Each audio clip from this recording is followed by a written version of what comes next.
You exist.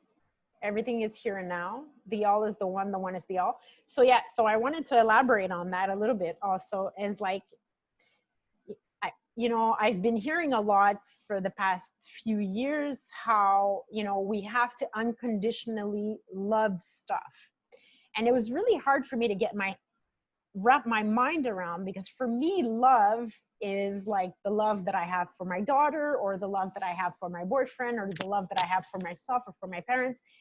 And it was really hard for me to apply, because of my definition of love, to apply unconditional love to a certain situation.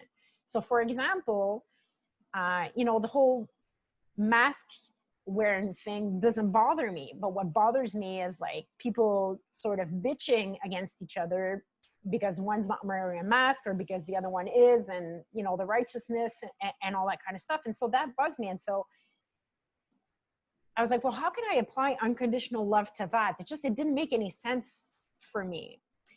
And it's only once I changed my definition of what love is that I was able to understand and how to apply unconditional love to every situation.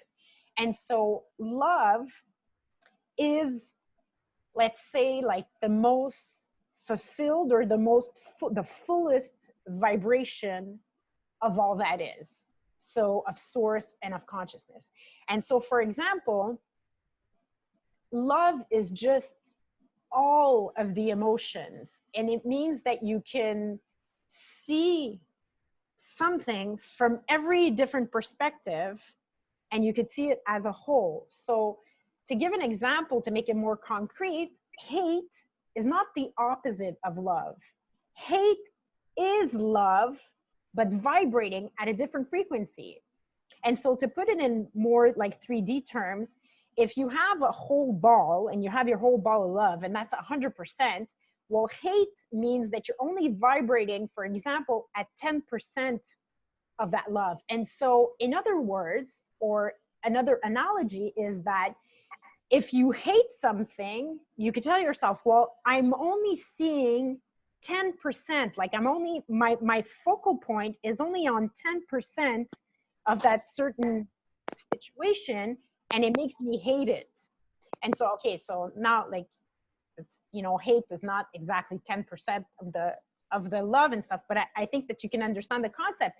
And so once you're able to see a certain situation from your higher self and from a higher perspective, and you're able to say, okay, I can see the dichotomy or the polarity of two people arguing over wearing a mask or not, because I understand, for example, that I know that they don't know themselves to be who they truly are, and they're not necessarily acting on their highest excitement in the moment.